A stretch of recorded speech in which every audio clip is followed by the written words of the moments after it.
I'm Chris Bolin. I'm an acupuncturist at Del Sol Community Wellness Center.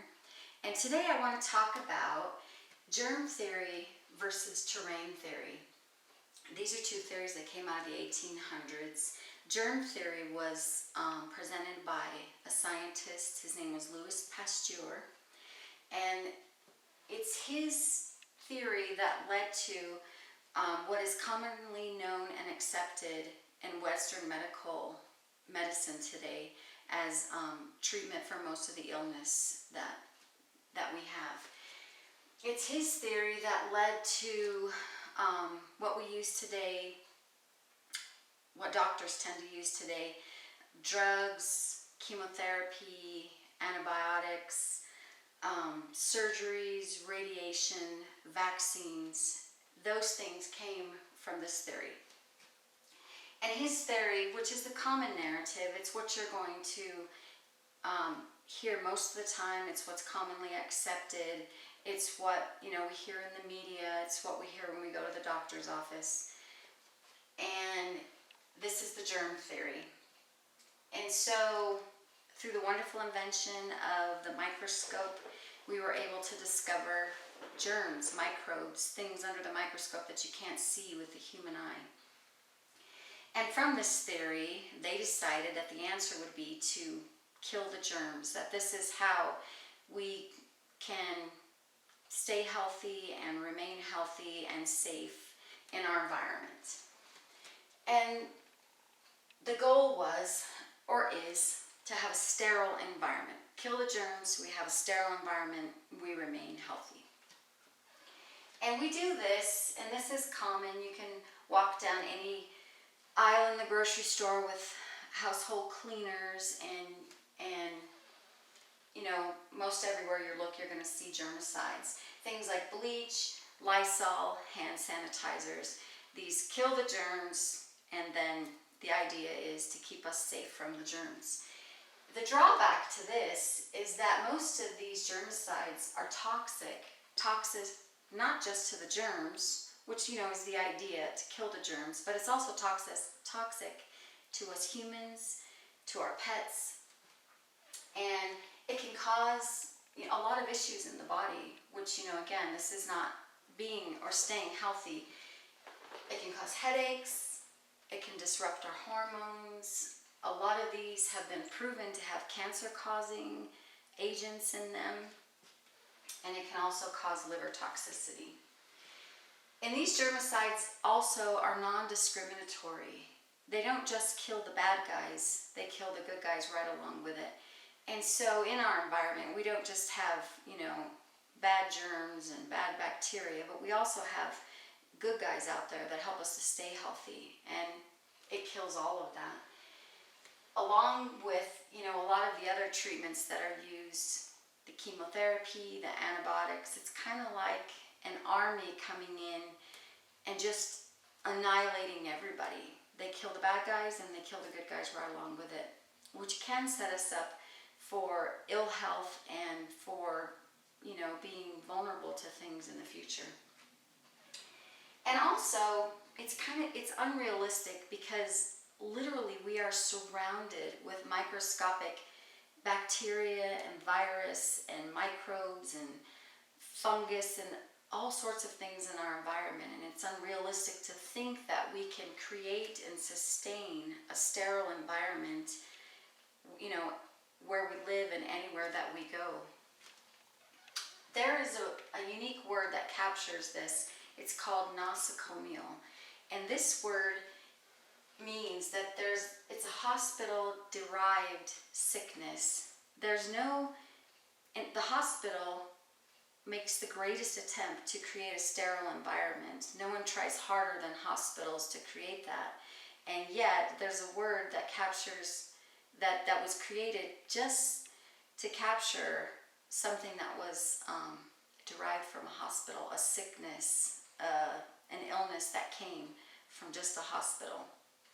So, does it make sense? Are we really able to sterilize our world? Is that the answer?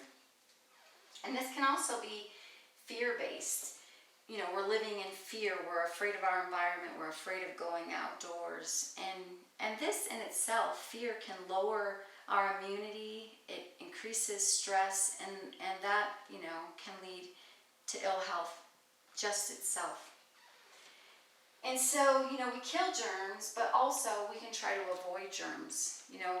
It's real common today. You see most people walking around with masks, trying to avoid, breathing out their germs or breathing in someone else's germs. And, is this effective? On the label of most boxes for the masks, the common masks that you see, it actually says this does not prevent viruses. The kind of gear that you would have to wear, what I'm saying? It would look kind of space age. That's not something that we can, as humans, practically maintain. And then, wearing the masks, we increase our CO2. We're breathing more CO2 in, which causes our body to be very acidic. It lowers our oxygen intake, which is vital for not just our survival, but also for health and for healing in our body. And then it increases bacteria. We're wearing this mask against our mouth all day where it's moist, and it only takes a couple hours before the bacteria just starts to proliferate. And so it increases our risk of getting sick just from these bacteria. And a lot of people, we have our disposable masks, but we wear them for hours at a time. And some people wear their homemade masks for days at a time without washing. Not a safe and not a healthy choice, I think. And then you have gloves. And so the idea is that we're keeping the germs off our hands. But if you watch most people, they're still touching a lot of things. They're touching this, and then they're touching that, and then they're touching their face, their eyes. And so, it may not be very practical, and you may be spreading just as much germs with your gloves on and literally just keeping them off your hands, but not particularly stopping the spreading from one area to another of germs.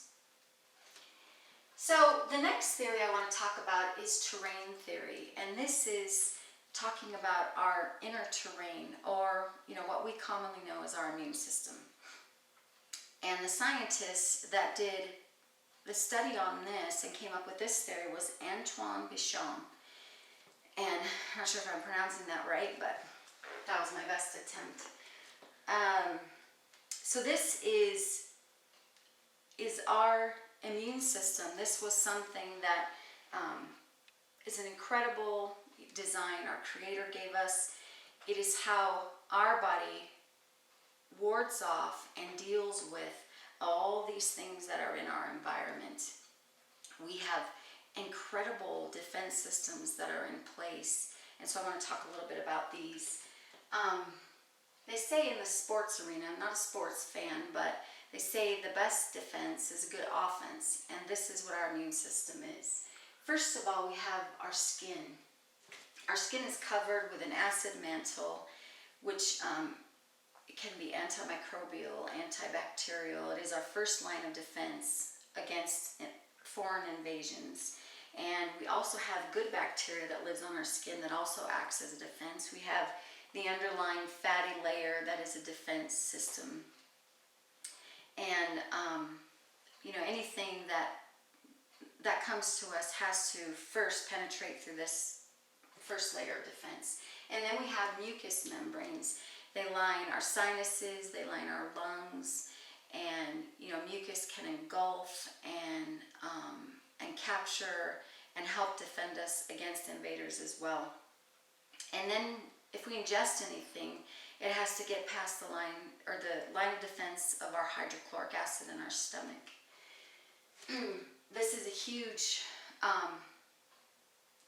factor, and for people that take antacids, it's one of those things that can shut down that line of defense and cause ill health in our body and really make way for things to invade our digestive system. And then we have the wonderful flora that lives inside of our body, what we commonly refer to today as the human biome. And these are friendly bacteria that live along our digestive tract that are an incredible line of defense against foreign invaders in our body. And then we have the white blood cell. And this is this beautiful microscopic defense that we have against invaders that can attack, that can dismantle, and just do this incredible job of killing off things that make its way into our system. Our body has this memory system built in, so when we're exposed to something, it remembers it and it sends out a specific attack and cells that destroy specific invaders in our body. It's an incredible, incredible way of defending against invaders. And so, you know, we have the germ theory and we have the inner terrain theory, and this one tends to be more of a holistic focus. This is more of the common narrative. This is what more people are familiar with. This one tends to be more of a holistic focus. And it is this area that a lot of our holistic practices today focus on. And we here at Del Sol, we have body work and we offer acupuncture, and these things help to bolster and to strengthen the immune system so that we can fight against and win this war against all these, you know, foreign invaders and these things that can cause sickness in our body. If you have any questions about either of these theories, about how holistic health in general or the things that we offer here at Del Sol can help you, then you can contact us. Our email is hello@delsolcommunitywellness.com. Again, my name is Chris Bolin, and thanks for listening.